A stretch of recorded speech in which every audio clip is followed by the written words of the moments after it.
தக் லைஃப் படத்தை பார்க்குறதுக்கு நானும் ஆர்வமாக தான் இருக்கேன். ஆனால் இப்போது படம் வெளியாகாத சூழ்நிலை உருவாகியிருக்கு.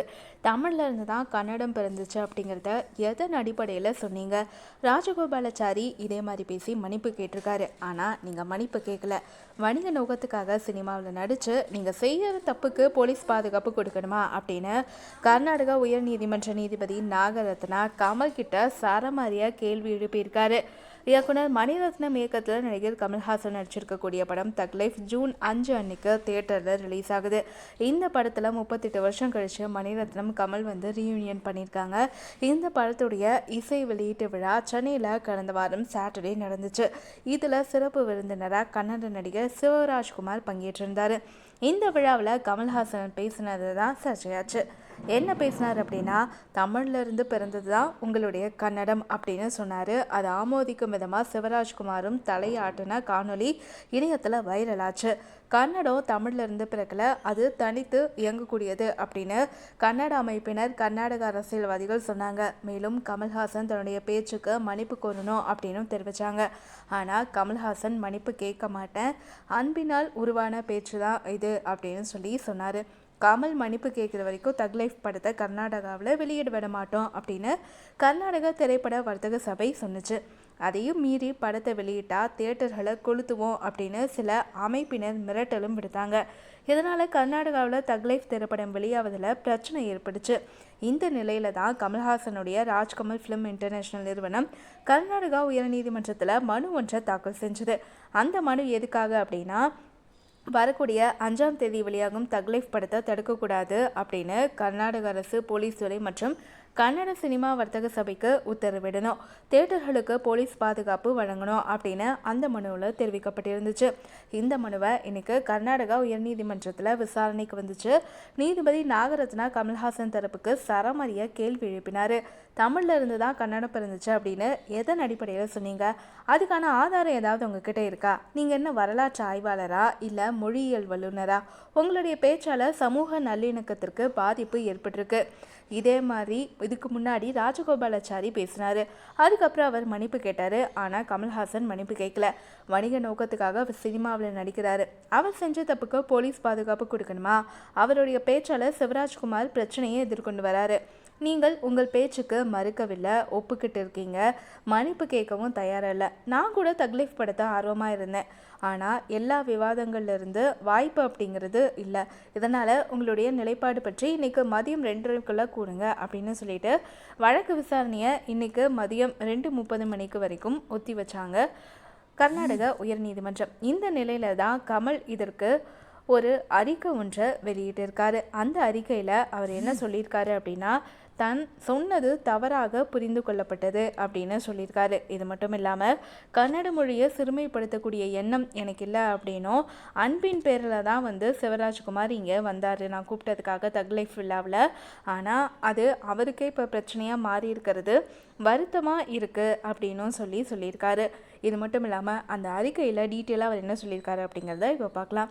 என்னுடைய கருத்து தவறாக புரிந்து கொள்ளப்பட்டது. கன்னட மொழியை சிறுமைப்படுத்தக்கூடிய எண்ணம் எனக்கு துளியும் கிடையாது. நம்ம எல்லாருமே ஒரே குடும்பத்தை சேர்ந்தவர்கள் அப்படிங்கிற எண்ணத்தில் தான் நான் பேசினேன்.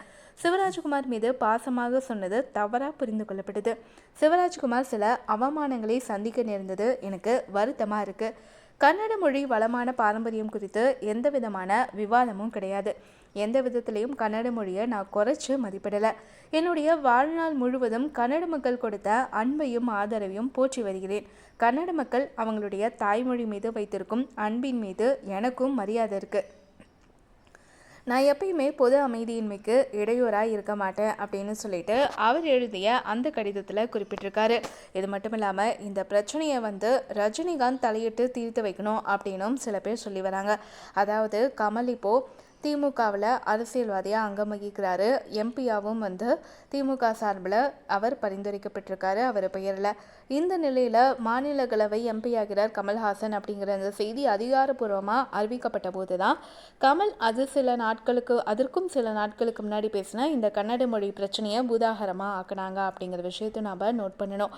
அதனால் கமல் திமுகவில் ஒரு அங்கம் வகிக்கிறதுனால இப்போது கர்நாடகாவில் ஆளும் பிஜேபி அரசுக்கு எதிராக கமல் வந்து இருக்கிறாரு அப்படிங்கிற ஒரு பொது பிம்பத்தை வந்து இவங்க கட்டமைக்கிறாங்க. இந்த அரசியல் காரணங்களும் கர்நாடகாவில் கமலுடைய தக் லைஃப் படம் வெளியிடாமல் இருக்கிறதுக்கு ஒரு முக்கிய காரணம் அப்படின்னு சொல்கிறாங்க. ஸோ இந்த பிரச்சனையில் வந்து ரஜினி எப்படி தலையிட்டு தீர்க்கலாம் அப்படின்னா, ரஜினியுடைய சொந்த ஊர் வந்து கர்நாடகா தான். அதனால் ரஜினிக்கும் வந்து அங்கே அரசியல் செல்வாக்கு, நேரடி அரசியலில் ரஜினிகாந்த் இல்லை அப்படின்னாலும் அவருக்கு மறைமுகமாக அரசியல் செல்வாக்கு இருக்குது அப்படிங்கிறது யாராலையுமே மறுக்க முடியாது.